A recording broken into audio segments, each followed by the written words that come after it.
Sir ನಾಯಕತ್ವ ಚರ್ಚೆ ಸಂದರ್ಭದಲ್ಲಿ ಈಗ ಈ ಚುನಾವಣೆ ಈಗ ಬರ್ತಾರೆ ಜೀವಿ ಇದು ನಾಯಕತ್ವ ಈಗ ನಮ್ಮದು ಏನಾಗಿದೆ ಅಂದರೆ, ನೀವು ಮಾಧ್ಯಮದವರು, ಎಲೆಕ್ಟ್ರಾನಿಕ್ ಮೀಡಿಯಾದವರು, ಪ್ರಿಂಟ್ ಮೀಡಿಯಾದವರು ನಮ್ಮನ್ನು ಸುಮ್ಮನೆ ಇರೋಕ್ಕೆ ಬಿಡಲ್ಲ. ನಾವು ಸುಮ್ಮನೆ ಇರ್ತೀವಿ ಅಂದರೆ ನೀವು ಬಂದು ಮೈಕ್ ಹಿಡಿದು ನಮ್ಮವ್ರು ಏನೋ ಒಂದು ಮಾತಾಡ್ಬಿಡ್ತಾರೆ. ಅದರಿಂದ ಗೊಂದಲ ಆಗುತ್ತೆ. ಅದರಿಂದ ನಿಮಗೆ ಮನವಿ ಮಾಡೋದು, ಏನಾಗುತ್ತೆ ಕೆಲವರಿಗೆ ಮಾಧ್ಯಮದವ್ರ ಹತ್ರ ಹೆಂಗೆ ಮಾತಾಡಬೇಕು ಸ್ವಲ್ಪ ಅಲ್ವಾ. ರಾಹುಲ್ ಗಾಂಧಿ ಅವರು ಮೈಸೂರಿಗೆ ಬರ್ತಿದ್ದಾರೆ ಸರ್, CM DCM ಒಟ್ಟಿಗೆ ಭೇಟಿ ಆಗ್ತಾರೆ. ಈ ವಿಚಾರವನ್ನು ಕ್ಲಾರಿಫೈ ಮಾಡಬಹುದಾ? ಗೊತ್ತಿಲ್ಲ. ಅಲ್ಲಿ ಸಹಜವಾಗಿ ಅಲ್ಲಿ ವಯನಾಡು ಹಳೆ ಕಾನ್ಸ್ಟನ್ಸಿ ಅಲ್ವಾ, ಅಲ್ಲೇನೋ ಕಾರ್ಯಕ್ರಮ ಇರಬೇಕು, ಅದೇ ರೂಟಲ್ಲಿ ಹೋಗ್ಬೇಕಲ್ವಾ. ಅದಕ್ಕೆ ಕರ್ನಾಟಕಕ್ಕೆ ಬಂದು ಅಲ್ಲಿ ಫ್ಲೈಟಲ್ಲಿ ಬಂದು ಅಲ್ಲಿಂದ ಕಾರಲ್ಲಿ ಹೋಗ್ತಾರೆ ಅನ್ಸುತ್ತೆ. ಅದಕ್ಕೆ ಮೀಟ್ ಮಾಡಕ್ಕೆ ಹೋಗಿದ್ದಾರೆ. ಇಲ್ಲಿಯವರು ರೂಟ್ ಕ್ಲಿಯರ್ ಆಗುತ್ತಾ? ಇಲ್ಲಿಯವರು ರೂಟ್ ಕ್ಲಿಯರ್ ಆಗ್ತಾವ? ಈ ಗೊಂದಲದ ರೂಟ್ ಎಲ್ಲ ಕ್ಲಿಯರ್ ಆಗ್ತಾವ? ನೀವು ಸುಮ್ಮನೆ ಇದ್ರೆ ಸರ್ ಬಿಜೆಪಿ ಅವರು ಬಳ್ಳಾರಿ ನೀವು ಬಾಯ್ ಬಿಡಿಸೋದು ನೀವೇ ಸರ್. ಬಳ್ಳಾರಿ ವಿಷಯದಲ್ಲಿ MLA ಬಾಯ್ ಬಿಡಿಸೋದು ನೀವೇ.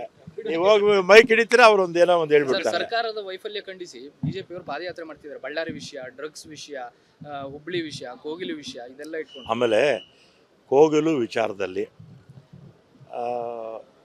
ಅಲ್ಲಿ ಇವತ್ತು ನೋಡಿದೆ, ವಿಶ್ವನಾಥ್ ಅವರು ಸ್ಟೇಟ್ಮೆಂಟ್ ಕೊಟ್ಟಿದ್ದಾರೆ. NIA ಕೊಡಬೇಕು, ಇವರೆಲ್ಲ ರೋಹಿಂಗ್ಯಾ ಮುಸ್ಲಿಮ್ಸರು ಅಂತೆಲ್ಲ ಹೇಳ್ತಾ ಇದ್ದಾರೆ. ಕೇಂದ್ರ ಸರ್ಕಾರ ಏನು ಕೆಲಸ ಮಾಡ್ತಾ ಇದೆ? ರೋಹಿಂಗ್ಯಾ ಮುಸ್ಲಿಮ್ಸ್ನ ಇಲ್ಲಿ ಕೋಗಿಲಿನಲ್ಲಿ ಯಾಕೆ ಬಿಟ್ರಿ ನೀವು? ಕೇಂದ್ರ ಸರ್ಕಾರ ಸರಿಯಾಗಿ ಕೆಲಸ ಮಾಡ್ತಾ ಇದೆಯಾ? ಕೇಂದ್ರ ಸರ್ಕಾರ ಸರಿಯಾಗಿ ಕೆಲಸ ಮಾಡದೇ ಇರೋದ್ರಿಂದ ಅವರು ಬಂದಿರ್ಬೋದೇನೋ, ನನಗೆ ಗೊತ್ತಿಲ್ಲ. ಆಮೇಲೆ ಇನ್ನೊಂದು, ಏನು ನೇರವಾಗಿ ಬಾಂಗ್ಲಾದಿಂದ ಬೆಂಗಳೂರು ಬಂದುಬಿಡ್ತಾರೆ ಫ್ಲೈಟಲ್ಲಿ. ಬಾಂಗ್ಲಾದಿಂದ ಎಲ್ಲಿ ಬರಬೇಕು? ಬಾಂಗ್ಲಾದಿಂದ ಎಷ್ಟು ಅಕ್ಕಪಕ್ಕ ಎಷ್ಟು ರಾಜ್ಯಗಳಿದೆ, ಎಷ್ಟು ರಾಜ್ಯಗಳ ಮೇಲೆ ಬೆಂಗಳೂರು ಬರಬೇಕು? ಕೇಂದ್ರ ಸರ್ಕಾರ ವೈಫಲ್ಯ ಆಗಿದೆ. ಆಗಿದ್ದರೆ ಅವ್ರು ಬಂದಿರ್ತಾರೆ. ಆಮೇಲೆ ಅಲ್ಲಿ ಸೈಟು ಅಷ್ಟೇ, ಯಾರು ಜಿನೈನ್ ಇದ್ದಾರೆ ಅವರು ಮಾತ್ರ ಕೊಡ್ತೀವಿ ಅಂತ ಮುಖ್ಯಮಂತ್ರಿಗಳು ಹೇಳಿದ್ದಾರೆ. ಆಮೇಲೆ ಕೆಲವು ಉದ್ಯಮದಾರರು ಬೆಂಗಳೂರಲ್ಲಿ ಇರ್ತಕ್ಕಂಥವ್ರು, ಅಲ್ಲಿರ್ತಕ್ಕಂಥವ್ರಿಗೆ ಯಾರೋ ಬಡವರಿಗೆ ಸೈಟು ನಮ್ಮ ದುಡ್ಡಲ್ಲಿ ಹೆಂಗೆ ಕೊಡ್ತೀರಾ ಮನೆ ಅಂತ ಕೇಳ್ತಾರೆ. 4.5 ಲಕ್ಷ ಕೋಟಿ ನಮಗೆ GST ಬರುತ್ತೆ, ನಮಗೆ ಕೊಡೋದು 50,000 ಕೋಟಿ, 52. 4 ಲಕ್ಷ ಕೋಟಿ ತೊಗೊಂಡೋಗಿ ಬೇರೆ ರಾಜ್ಯಕ್ಕೆ ಕೊಡ್ತಾರಲ್ಲ, ಅದನ್ನು ಕ್ವಶನ್ ಮಾಡಬೇಕೋ ಬೇಡ? ಅವರು ನಮ್ಮ ದುಡ್ಡನ್ನ 4 ಲಕ್ಷ ಕೋಟಿ ತೊಗೊಂಡೋಗಿ ದೇಶ ಎಲ್ಲ ಹಂಚ್ತಾರಲ್ಲ, ನಮಗೆ ಕೊಡೋದು ಕೇವಲ ಒಂದು ರೂಪಾಯಿಗೆ 13 ಪೈಸೆ ಕೊಡ್ತಾರೆ.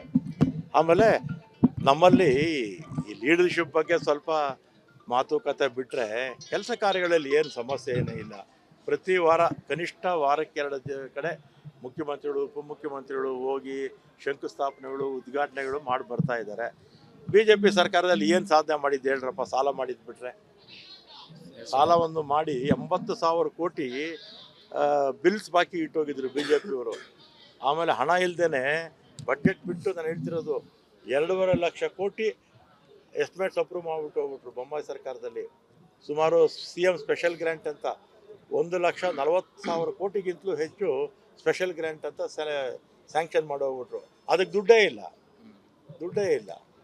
ಆಮೇಲೆ ಭ್ರಷ್ಟಾಚಾರ ಅಂತೂ ಮುಗಿಲು ಮುಟ್ಟಿತ್ತು BJP ಸರ್ಕಾರದಲ್ಲಿ. ಪಾಟೋಲ್ಸು 2 ವರ್ಷ ಹೈಕೋರ್ಟ್ ಮಾನಿಟರ್ ಮಾಡ್ತಾಯಿದ್ರು BJP ಸರ್ಕಾರದಲ್ಲಿ. ಪ್ರತಿ ತಿಂಗಳು ತುಷಾರ್ ಗಿರಿನಾಥ್ ಕಮಿಷನರ್ ಆಗಿದ್ದರು, ಕೋರ್ಟ್ ಮುಂದೆ ಹೋಗಿ ನಿಂತ್ಕೋಬೇಕಾಗಿತ್ತು, ಇಷ್ಟು ಪಾಟೋಲ್ ಮುಚ್ಚಿದ್ದೀವಿ, ಇಷ್ಟು ಮುಚ್ಚಿಲ್ಲ ಅಂತ. ನಾವು ಕಾಂಕ್ರೀಟ್ ರೋಡ್ಗಳು ಸಿದ್ದರಾಮಯ್ಯ ಸರ್ಕಾರದಲ್ಲಿ ಪ್ರಾರಂಭ ಮಾಡಿದ್ವಿ, ಇವರು ಕಂಟಿನ್ಯೂ ಮಾಡಿದರೆ ಕಾಂಕ್ರೀಟ್ ರೋಡ್ಸು, ಪಾಟೋಲ್ಸೇ ಬೀಳ್ತಿರ್ಲಿಲ್ಲ. ಸರ್ ನಾಯಕತ್ವ ಚರ್ಚೆ ಸಂದರ್ಭದಲ್ಲಿ ಈಗ ಈ ಚುನಾವಣೆ ಈಗ ಬರ್ತಾರೆ ಜೀವಿ ಇದು ನಾಯಕತ್ವ ಈಗ ನಮ್ಮದು ಏನಾಗಿದೆ ಅಂದರೆ, ನೀವು ಮಾಧ್ಯಮದವರು, ಎಲೆಕ್ಟ್ರಾನಿಕ್ ಮೀಡಿಯಾದವರು, ಪ್ರಿಂಟ್ ಮೀಡಿಯಾದವರು ನಮ್ಮನ್ನು ಸುಮ್ಮನೆ ಇರೋಕ್ಕೆ ಬಿಡಲ್ಲ. ನಾವು ಸುಮ್ಮನೆ ಇರ್ತೀವಿ ಅಂದರೆ ನೀವು ಬಂದು ಮೈಕ್ ಹಿಡಿದು ನಮ್ಮವ್ರು ಏನೋ ಒಂದು ಮಾತಾಡ್ಬಿಡ್ತಾರೆ. ಅದರಿಂದ ಗೊಂದಲ ಆಗುತ್ತೆ. ಅದರಿಂದ ನಿಮಗೆ ಮನವಿ ಮಾಡೋದು,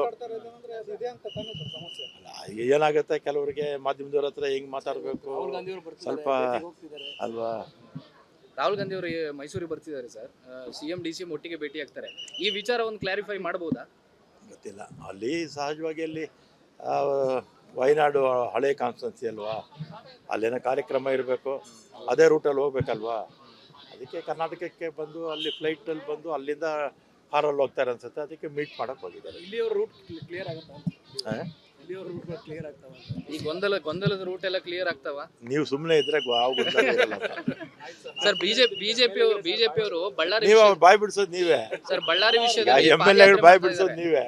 ನೀವು ಹೋಗಿ ಮೈಕ್ ಹಿಡಿತೀರ ಅವ್ರು ಒಂದೇನೋ ಒಂದು ಸರ್ ಹೇಳ್ಬಿಡ್ತಾರೆ. ಸರ್ಕಾರದ ವೈಫಲ್ಯ ಖಂಡಿಸಿ ಬಿಜೆಪಿ ಅವರು ಪಾದಯಾತ್ರೆ ಮಾಡ್ತಿದ್ದಾರೆ. ಬಳ್ಳಾರಿ ವಿಷಯ, ಡ್ರಗ್ಸ್ ವಿಷಯ, ಹುಬ್ಳಿ ವಿಷಯ, ಕೋಗಿಲು ವಿಷಯ ಇದೆಲ್ಲ ಇಟ್ಕೊಂಡು. ಆಮೇಲೆ ಕೋಗಿಲು ವಿಚಾರದಲ್ಲಿ ಅಲ್ಲಿ ಇವತ್ತು ನೋಡಿದೆ ವಿಶ್ವನಾಥ್ ಅವರು ಸ್ಟೇಟ್ಮೆಂಟ್ ಕೊಟ್ಟಿದ್ದಾರೆ.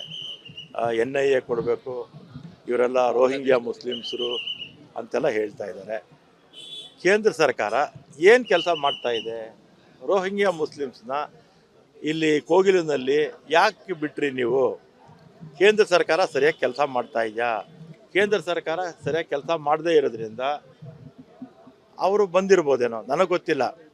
ಆಮೇಲೆ ಇನ್ನೊಂದು, ಏನು ನೇರವಾಗಿ ಬಾಂಗ್ಲಾದಿಂದ ಬೆಂಗಳೂರು ಬಂದುಬಿಡ್ತಾರೆ ಫ್ಲೈಟಲ್ಲಿ? ಬಾಂಗ್ಲಾದಿಂದ ಎಲ್ಲಿ ಬರಬೇಕು? ಬಾಂಗ್ಲಾದಿಂದ ಎಷ್ಟು ಅಕ್ಕಪಕ್ಕ ಎಷ್ಟು ರಾಜ್ಯಗಳಿದೆ, ಎಷ್ಟು ರಾಜ್ಯಗಳ ಮೇಲೆ ಬೆಂಗಳೂರು ಬರಬೇಕು? ಕೇಂದ್ರ ಸರ್ಕಾರ ವೈಫಲ್ಯ ಆಗಿದೆ. ವೈಫಲ್ಯದಾಗಿದ್ದರೆ ಅವ್ರು ಬಂದಿರ್ತಾರೆ. ಆಮೇಲೆ ಅಲ್ಲಿ ಸೈಟು ಅಷ್ಟೇ, ಯಾರು ಜಿನೈನ್ ಇದ್ದಾರೆ ಅವರು ಮಾತ್ರ ಕೊಡ್ತೀವಿ ಅಂತ ಮುಖ್ಯಮಂತ್ರಿಗಳು ಹೇಳಿದ್ದಾರೆ. ಆಮೇಲೆ ಕೆಲವು ಉದ್ಯಮದಾರರು ಬೆಂಗಳೂರಲ್ಲಿ ಇರ್ತಕ್ಕಂಥವ್ರು, ಅಲ್ಲಿರ್ತಕ್ಕಂಥವ್ರಿಗೆ ಯಾರೋ ಬಡವರಿಗೆ ಸೈಟು ನಮ್ಮ ದುಡ್ಡಲ್ಲಿ ಹೆಂಗೆ ಕೊಡ್ತೀರಾ ಮನೆ ಅಂತ ಕೇಳ್ತಾರೆ. 4.5 ಲಕ್ಷ ಕೋಟಿ ನಮಗೆ GST ಬರುತ್ತೆ, ನಮಗೆ ಕೊಡೋದು 50,000 ಕೋಟಿ, 52. 4 ಲಕ್ಷ ಕೋಟಿ ತೊಗೊಂಡೋಗಿ ಬೇರೆ ರಾಜ್ಯಕ್ಕೆ ಕೊಡ್ತಾರಲ್ಲ, ಅದನ್ನು ಕ್ವಶನ್ ಮಾಡಬೇಕೋ ಬೇಡ? ಅವರು ನಮ್ಮ ದುಡ್ಡನ್ನ 4 ಲಕ್ಷ ಕೋಟಿ ತೊಗೊಂಡೋಗಿ ದೇಶ ಎಲ್ಲ ಹಂಚ್ತಾರಲ್ಲ, ನಮಗೆ ಕೊಡೋದು ಕೇವಲ ಒಂದು ರೂಪಾಯಿಗೆ 13 ಪೈಸಾ ಕೊಡ್ತಾರೆ. ಆಮೇಲೆ ನಮ್ಮಲ್ಲಿ ಈ ಲೀಡರ್ಶಿಪ್ ಬಗ್ಗೆ ಸ್ವಲ್ಪ ಮಾತುಕತೆ ಬಿಟ್ಟರೆ ಕೆಲಸ ಕಾರ್ಯಗಳಲ್ಲಿ ಏನು ಸಮಸ್ಯೆ ಏನೂ ಇಲ್ಲ. ಪ್ರತಿ ವಾರ ಕನಿಷ್ಠ ವಾರಕ್ಕೆ 2 ಕಡೆ ಮುಖ್ಯಮಂತ್ರಿಗಳು ಉಪಮುಖ್ಯಮಂತ್ರಿಗಳು ಹೋಗಿ ಶಂಕುಸ್ಥಾಪನೆಗಳು ಉದ್ಘಾಟನೆಗಳು ಮಾಡಿ ಬರ್ತಾ ಇದ್ದಾರೆ. BJP ಸರ್ಕಾರದಲ್ಲಿ ಏನು ಸಾಧನೆ ಮಾಡಿದ್ದು ಹೇಳ್ರಪ್ಪ? ಸಾಲ ಮಾಡಿದ್ದು ಬಿಟ್ಟರೆ, ಸಾಲವನ್ನು ಮಾಡಿ 80,000 ಕೋಟಿ ಬಿಲ್ಸ್ ಬಾಕಿ ಇಟ್ಟೋಗಿದ್ರು BJPಯವರು. ಆಮೇಲೆ ಹಣ ಇಲ್ಲದೇ ಬಡ್ಜೆಟ್ ಬಿಟ್ಟು ನಾನು ಹೇಳ್ತಿರೋದು 2.5 ಲಕ್ಷ ಕೋಟಿ ಎಸ್ಟಿಮೇಟ್ಸ್ ಅಪ್ರೂವ್ ಮಾಡಿಬಿಟ್ಟು ಹೋಗ್ಬಿಟ್ರು ಬೊಮ್ಮಾಯಿ ಸರ್ಕಾರದಲ್ಲಿ. ಸುಮಾರು CM ಸ್ಪೆಷಲ್ ಗ್ರ್ಯಾಂಟ್ ಅಂತ 1,40,000 ಕೋಟಿಗಿಂತಲೂ ಹೆಚ್ಚು ಸ್ಪೆಷಲ್ ಗ್ರ್ಯಾಂಟ್ ಅಂತ ಸ್ಯಾಂಕ್ಷನ್ ಮಾಡೋಗ್ಬಿಟ್ರು. ಅದಕ್ಕೆ ದುಡ್ಡೇ ಇಲ್ಲ. ಆಮೇಲೆ ಭ್ರಷ್ಟಾಚಾರ ಅಂತೂ ಮುಗಿಲು ಮುಟ್ಟಿತ್ತು BJP ಸರ್ಕಾರದಲ್ಲಿ. ಪಾಟೋಲ್ಸು 2 ವರ್ಷ ಹೈಕೋರ್ಟ್ ಮಾನಿಟರ್ ಮಾಡ್ತಾಯಿದ್ರು BJP ಸರ್ಕಾರದಲ್ಲಿ. ಪ್ರತಿ ತಿಂಗಳು ತುಷಾರ್ ಗಿರಿನಾಥ್ ಕಮಿಷನರ್ ಆಗಿದ್ದರು, ಕೋರ್ಟ್ ಮುಂದೆ ಹೋಗಿ ನಿಂತ್ಕೋಬೇಕಾಗಿತ್ತು, ಇಷ್ಟು ಪಾಟೋಲ್ ಮುಚ್ಚಿದ್ದೀವಿ, ಇಷ್ಟು ಮುಚ್ಚಿಲ್ಲ ಅಂತ. ನಾವು ಕಾಂಕ್ರೀಟ್ ರೋಡ್ಗಳು ಸಿದ್ದರಾಮಯ್ಯ ಸರ್ಕಾರದಲ್ಲಿ ಪ್ರಾರಂಭ ಮಾಡಿದ್ವಿ, ಇವರು ಕಂಟಿನ್ಯೂ ಮಾಡಿದರೆ ಕಾಂಕ್ರೀಟ್ ರೋಡ್ಸು, ಪಾಟೋಲ್ಸೇ ಬೀಳ್ತಿರ್ಲಿಲ್ಲ. ಸರ್, ನಾಯಕತ್ವ ಚರ್ಚೆ ಸಂದರ್ಭದಲ್ಲಿ ಈಗ ಚುನಾವಣೆ ಈಗ ಬರ್ತಾರೆ ಇದು ನಾಯಕತ್ವ ಈಗ ನಮ್ಮದು ಏನಾಗಿದೆ ಅಂದರೆ, ನೀವು ಮಾಧ್ಯಮದವರು, ಎಲೆಕ್ಟ್ರಾನಿಕ್ ಮೀಡಿಯಾದವರು, ಪ್ರಿಂಟ್ ಮೀಡಿಯಾದವರು ನಮ್ಮನ್ನು ಸುಮ್ಮನೆ ಇರೋಕ್ಕೆ ಬಿಡಲ್ಲ. ನಾವು ಸುಮ್ಮನೆ ಇರ್ತೀವಿ ಅಂದರೆ ನೀವು ಬಂದು ಮೈಕ್ ಹಿಡಿದು ನಮ್ಮವರು ಏನೋ ಒಂದು ಮಾತಾಡ್ಬಿಡ್ತಾರೆ, ಅದರಿಂದ ಗೊಂದಲ ಆಗುತ್ತೆ. ಅದರಿಂದ ನಿಮಗೆ ಮನವಿ ಮಾಡೋದು, ಏನಾಗುತ್ತೆ ಕೆಲವರಿಗೆ ಮಾಧ್ಯಮದವ್ರ ಹತ್ರ ಹೆಂಗೆ ಮಾತಾಡಬೇಕು ಸ್ವಲ್ಪ ಅಲ್ವಾ? ರಾಹುಲ್ ಗಾಂಧಿ ಅವರು ಮೈಸೂರಿಗೆ ಬರ್ತಿದ್ದಾರೆ ಸರ್, CM DCM ಒಟ್ಟಿಗೆ ಭೇಟಿ ಆಗ್ತಾರೆ. ಈ ವಿಚಾರವನ್ನು ಕ್ಲಾರಿಫೈ ಮಾಡಬಹುದಾ? ಗೊತ್ತಿಲ್ಲ. ಅಲ್ಲಿ ಸಹಜವಾಗಿ ಅಲ್ಲಿ ವಯನಾಡು ಹಳೆ ಕಾನ್ಸ್ಟನ್ಸಿ ಅಲ್ವಾ, ಅಲ್ಲೇನೋ ಕಾರ್ಯಕ್ರಮ ಇರಬೇಕು, ಅದೇ ರೂಟಲ್ಲಿ ಹೋಗ್ಬೇಕಲ್ವಾ. ಅದಕ್ಕೆ ಕರ್ನಾಟಕಕ್ಕೆ ಬಂದು ಅಲ್ಲಿ ಫ್ಲೈಟಲ್ಲಿ ಬಂದು ಅಲ್ಲಿಂದ ಕಾರಲ್ಲಿ ಹೋಗ್ತಾರೆ ಅನ್ಸುತ್ತೆ. ಅದಕ್ಕೆ ಮೀಟ್ ಮಾಡೋಕ್ಕೆ ಹೋಗಿದ್ದಾರೆ. ಇಲ್ಲಿಯವ್ರ ರೂಟ್ ಕ್ಲಿಯರ್ ಆಗುತ್ತಾ? ಇಲ್ಲಿಯವ್ರ ರೂಟ್ ಕ್ಲಿಯರ್ ಆಗ್ತಾವ? ಈ ಗೊಂದಲದ ರೂಟ್ ಎಲ್ಲ ಕ್ಲಿಯರ್ ಆಗ್ತಾವ? ನೀವು ಸುಮ್ಮನೆ ಇದ್ರೆ ಸರ್, ಬಿಜೆಪಿ ಅವರು ಬಳ್ಳಾರಿ ನೀವು ಬಾಯ್ ಬಿಡಿಸೋದು ನೀವೇ ಸರ್. ಬಳ್ಳಾರಿ ವಿಷಯದಲ್ಲಿ MLA ಬಾಯ್ ಬಿಡಿಸೋದು ನೀವೇ. ನೀವು ಹೋಗಿ ಮೈಕ್ ಹಿಡಿತೀರಾ, ಅವ್ರು ಒಂದೇನೋ ಒಂದು ಹೇಳ್ಬಿಡ್ತಾರೆ. ಸರ್ಕಾರದ ವೈಫಲ್ಯ ಖಂಡಿಸಿ ಬಿಜೆಪಿ ಅವರು ಪಾದಯಾತ್ರೆ ಮಾಡ್ತಿದ್ದಾರೆ. ಬಳ್ಳಾರಿ ವಿಷಯ, ಡ್ರಗ್ಸ್ ವಿಷಯ, ಹುಬ್ಳಿ ವಿಷಯ, ಕೋಗಿಲು ವಿಷಯ ಇದೆಲ್ಲ ಇಟ್ಕೊಂಡು. ಆಮೇಲೆ ಕೋಗಿಲು ವಿಚಾರದಲ್ಲಿ ಅಲ್ಲಿ ಇವತ್ತು ನೋಡಿದೆ ವಿಶ್ವನಾಥ್ ಅವರು ಸ್ಟೇಟ್ಮೆಂಟ್ ಕೊಟ್ಟಿದ್ದಾರೆ.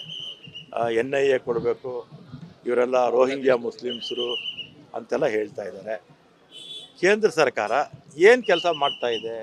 ರೋಹಿಂಗ್ಯಾ ಮುಸ್ಲಿಮ್ಸ್ನ ಇಲ್ಲಿ ಕೋಗಿಲಿನಲ್ಲಿ ಯಾಕೆ ಬಿಟ್ರಿ ನೀವು? ಕೇಂದ್ರ ಸರ್ಕಾರ ಸರಿಯಾಗಿ ಕೆಲಸ ಮಾಡ್ತಾ ಇದೆಯಾ? ಕೇಂದ್ರ ಸರ್ಕಾರ ಸರಿಯಾಗಿ ಕೆಲಸ ಮಾಡದೇ ಇರೋದ್ರಿಂದ ಅವರು ಬಂದಿರ್ಬೋದೇನೋ, ನನಗೆ ಗೊತ್ತಿಲ್ಲ.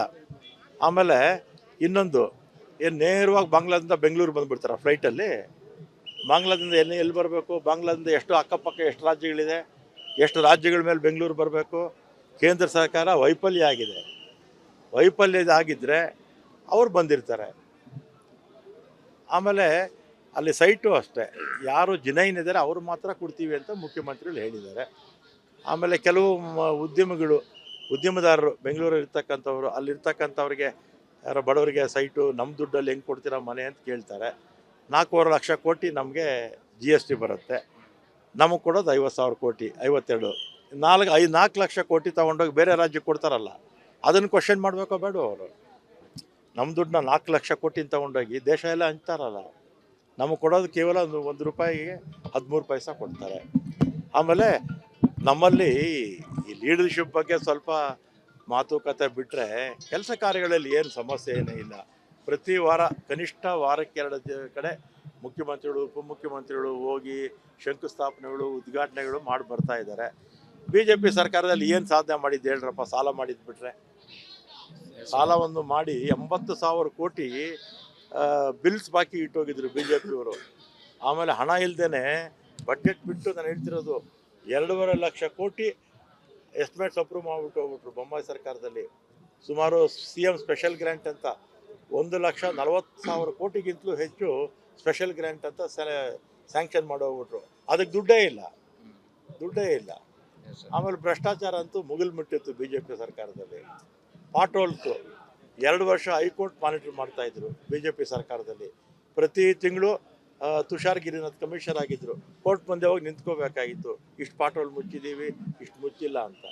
ನಾವು ಕಾಂಕ್ರೀಟ್ ರೋಡ್ಗಳು ಸಿದ್ದರಾಮಯ್ಯ ಸರ್ಕಾರದಲ್ಲಿ ಪ್ರಾರಂಭ ಮಾಡಿದ್ವಿ, ಇವರು ಕಂಟಿನ್ಯೂ ಮಾಡಿದರೆ ಕಾಂಕ್ರೀಟ್ ರೋಡ್ಸು ಪಾಟ್ ಹೋಲ್ಸೇ ಬೀಳ್ತಿರಲಿಲ್ಲ.